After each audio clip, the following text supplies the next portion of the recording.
the dark we sit alone. Tawa busuk di balik dosa.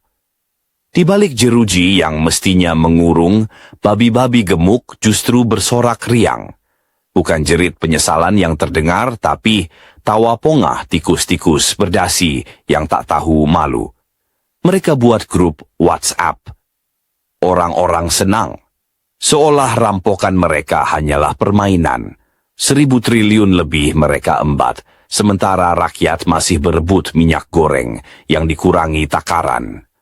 Mereka bukan manusia, tapi kecoak comberan yang bersembunyi di gelap, menghisap uang negara.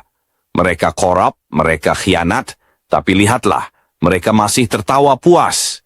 Penjara bagi mereka hanyalah istana kedua, tidak ada jeruji, tidak ada dera. Hukuman mereka sekadar drama, dihukum ringan, lalu bebas tertawa. Sementara di luar sana, ibu-ibu menangis menakar minyak yang semakin menipis, bapak-bapak menghitung receh untuk membeli bensin oplosan, anak-anak mengantre pendidikan yang kian tak terjangkau. Negeri ini bukan lagi tempat keadilan, tapi ladang pesta bagi babi-babi rakus itu. Di atas penderitaan rakyat kecil, mereka melahap, mereka berpesta, mereka menindas. Tapi ingat, rakyat tak selamanya diam. Suara kami akan mengguncang istana mereka.